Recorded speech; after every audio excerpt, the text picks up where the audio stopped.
that the bigger crocodiles won't come near this area, giving you a much safer environment. Alright, let's see what we have here. This is your current location. Your journey might take this path, or this one, or maybe even this one across the open sea. Oh, I forgot to mention, you're the only type of crocodile capable of surviving in the open sea. Your swimming ability is exceptional, and you can travel hundreds of kilometers across this ocean. That means you can go and check out some of those distant islands. They'd be perfect for you. After weeks of wandering and exploring some islands and coastal areas, you find it. A quiet stretch of the river with salty waters and few fish. What a terrible place. Great, just what you need. Oh, the salinity here is cranked up, but does that bother you? Not even a little? That's because you're the only crocodile with specialized glands that excrete excess salt, allowing you to handle any level of salinity with ease. This makes you one of the very few reptiles capable of thriving in salty marine environments, from estuaries to open oceans. Life settles into a routine. You hunt by stealth, letting your sensory organs guide you to the slightest ripples of movements. Oh, there's a rodent strolling rudely through your new territory without asking permission. Time to teach it how to knock before entering. A quick dash, a powerful snap of your jaws, and good work. 12 years pass and you've reached maturity. You're now 13 feet long and weigh around 1,000 pounds. That means the prey here isn't enough to sustain your massive appetite, and you're itching for a change. The larger, food-rich areas nearby are calling your name, but they're occupied by some serious heavyweights. Time for a takeover. You size up a rival croc, a scarred veteran guarding a prime stretch of river. It's a tense standoff, tails swishing, jaws gaping, and both of you posturing like two guys arguing over a parking spot. The fight is brutal. You thrash, snap, and claw, each blow echoing through the water. And with a powerful bite... Oh, you did it. The river's yours now, and it's glorious. Deep waters, plenty of hiding spots, and enough prey to keep you full for weeks.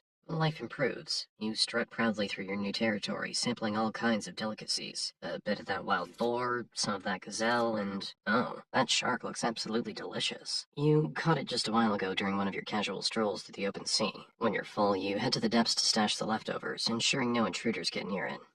Perfect. It's well hidden. Oh, wait. A scent in the water. It's not food. It's a female crocodile. She's graceful, strong, and definitely not here for the scenery. You thinking what I'm thinking? You approach cautiously. There's no romance here, just a calculated exchange. You circle each other, ensuring neither feels threatened, and then mate. Are you done? That was quick. Well, let's get back to chasing some tasty prey now. Oh, there's another female here. I forgot to mention, one of the perks of claiming a territory rich in prey is attracting a lot of females. And that means a lot of fun. But it also means a lot of intruders. No worries, though. You're strong enough now to handle it. Okay, let's assume you're a female instead of a male. 6 weeks after mating, you realize it's time to secure your legacy.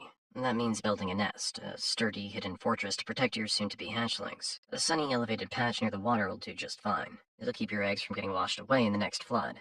Hopefully. Using your powerful back legs, you dig a hole in the soil. It's hard work, but nothing compared to what's coming next. Once the nest is ready, you lay your eggs, up to 50 little ovals of potential. Each one carries your genetic blueprint. You cover them carefully, packing the soil down to create a warm, cozy incubator. Satisfied, you settle in nearby to guard the nest. You'd think this is the easy part. Just sit tight and wait, right? Wrong. The next 80 days are a marathon of patience and vigilance. Predators are everywhere, and they love nothing more than a free meal of crocodile eggs. Monitor lizards slink by, their forked tongues tasting the air for your nest.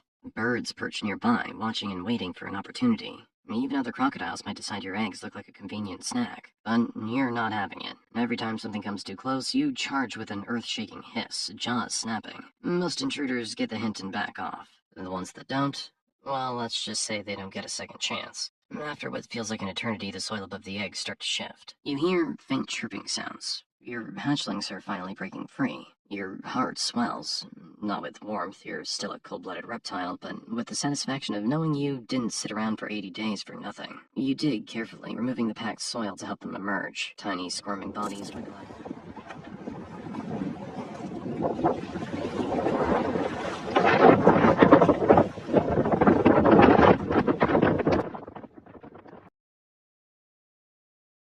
Your journey kicks off in a humble hidden nest somewhere in the muddy swamps of northern Australia. When you emerge into the open, the first thing you see is 1, 2, 5, oh, nearly 40 siblings here.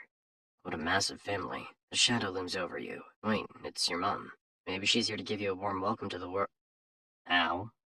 It seems she doesn't plan to eat you. That's just her creative way of transporting you all to the water. You take a flying leap into the shallow water and start swimming for the first time in your life while Mom goes back to fetch the rest of the brood. What a loving, hands-on Oh boy. Some of your siblings get snapped up before they even get a chance to doggy paddle. Seems like the neighborhood isn't exactly welcoming.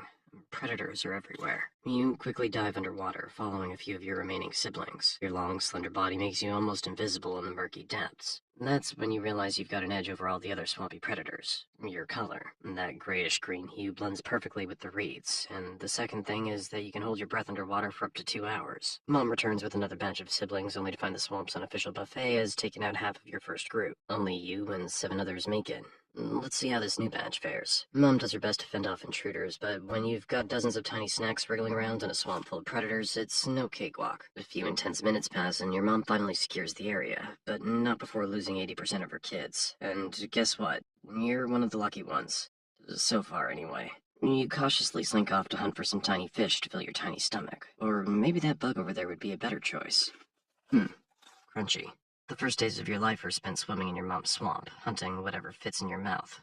Bugs, tiny fish, and even the odd tadpole. Mom keeps an eye on you, but she's not a full-time mom. If a bird swoops down to grab you as a quick snack, it's up to you to dodge or become dinner. This has already happened to some of your siblings who entered the swamp with you initially. As for others, they were devoured by those lizards that occasionally visit the swamp when your mom goes out hunting. Useless, Mom. 6 months later, you've leveled up to your juvenile phase. You're bigger, bolder, and staking your claim to your little patch of riverbank. It's not much, but it's home. Your 5 surviving siblings are doing the same, each fiercely guarding their little zones. But sometimes, one of them dares to sneak in through the window to hunt in your territory. That's when the fun fights begin.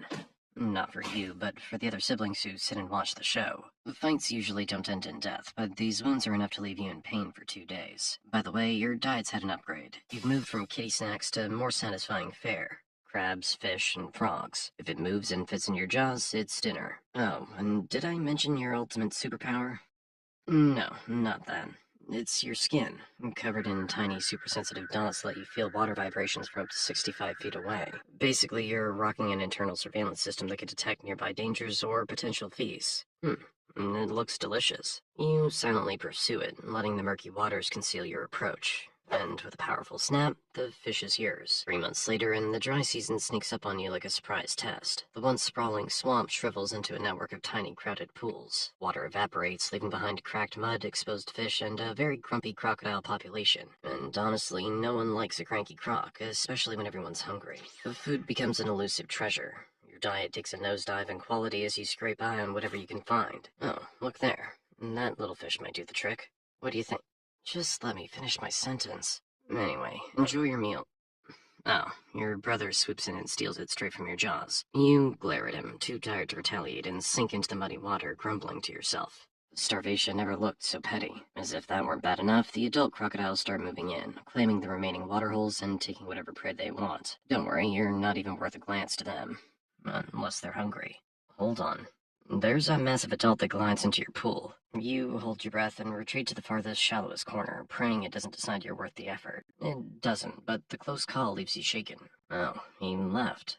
Maybe he was searching for a big meal and couldn't find it here. Anyway, you can breathe now. 2 years fly by, and look at you now. 6.5 feet long and rocking that juvenile saltwater crocodile vibe. But this new size comes with a downside.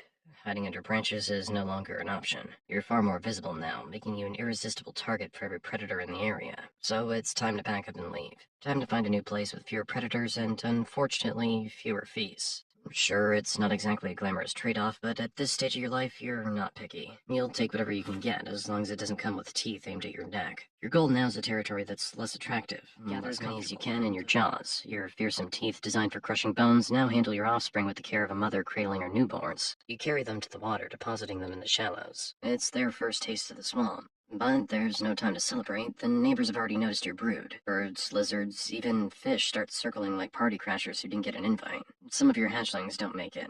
A bird swoops down and grabs one before you can react. A monitor lizard snatches another while your back is turned. You hiss and snap, driving them off as best you can. The survivors scatter everywhere. Some dive underwater, others hide behind those branches. Oh, look, a few of them are clinging to your back. They rely on you for protection, and you're not about to let them down. You patrol the area relentlessly, chasing off intruders and teaching your brood the basics of survival. You show them how to hunt, guiding them toward insects, tiny fish, and other snacks small enough for their tiny jaws. Some are quick learners, snapping up prey with surprising accuracy. Others, well, let's just say they'll need more practice. The first few weeks are the most dangerous. Every day you lose a few more hatchlings to the swamp's unrelenting predators. Because of that, you're responsible for more attacks on humans than any other Aussie wildlife. Humans learn the hard way that you take your personal space very seriously. Not that you're looking for trouble, you're just following the ancient crocodile motto. Trespass in my waters, become my dinner. Some humans still haven't gotten the memo, though, treating your territory like their personal swimming pool. Their last thought usually being, oh, this looks like a great spot for a selfie. By the end of the month, only a handful of your hatchlings remain. They're stronger now, faster, and starting to explore the swamp with more confidence. You keep a watchful eye on them, but you know your job's almost done. One day, as the sun sets over the swamp, you watch your remaining hatchlings paddle off into the murky water. They've grown, they've learned, and now they're ready to start their own journeys. You don't call after them or try to follow. That's not the crocodile way. Instead, you sink beneath the water, letting the currents carry you back to your territory. Your legacy's out there now, carving its own path in the swamp. And you? You're ready for whatever comes next.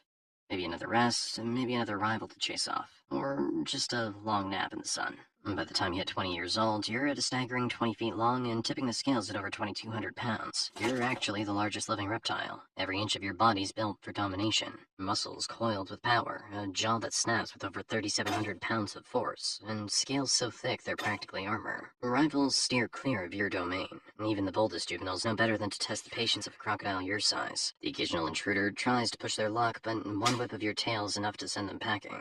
Life in your territory's good. No, it's fantastic. Prey's abundant and your diet reflects your dominance. Now you feast on water buffalo that wander too close to the riverbank, unsuspecting wallabies drinking at the edge, and even feral pigs foolish enough to stray into your range. These larger meals are more than satisfying. A single meal can last you weeks, giving you plenty of time to bask in the sun and patrol your waters. Decades pass, and you grow to an impressive 23 feet in length, weighing over 2,500 pounds. What a giant you become. Oh, look there. A water buffalo steps to the riverbank. Great timing. You were starting to feel the hunger setting in already. You lunge, you thrash through the water, but wait, something's different this time. You're so slow. Even the prey sensed you and fled. What happened to you? Well, we almost forgot. You're 70 years old now, and this slowness is actually normal for someone your age. Your size is still imposing, but your body isn't what it used to be. The years have dulled your once razor-sharp reflexes. Your teeth are worn down from decades of crushing bones and tearing flesh. And let me tell you, you're the only type of crocodile capable of reaching such an old age. You might even live up to 100 years. It all depends on your luck. Scavenging becomes your go-to strategy. You patrol the fringes of your territory, eyes peeled for scraps abandoned by younger, less experienced crocodiles, or any opportunistic kills ripe for the taking. It's not the most dignified way to dine, but you're not in it for style points. Luckily, food isn't a pressing issue. Your fat-storing superpower means you can coast for up to 3 months without a meal if it comes to that. You're the ultimate survivalist. Oh, look, a massive male enters your territory. His scales unscarred, his movements quick and powerful. He's everything you once were, and he's here to claim what's yours. The tension builds as you two face off, circling each other in the water. You hiss, your jaws gaping in a display of dominance, but he doesn't flinch. The fight begins. That was quick. Have a good night.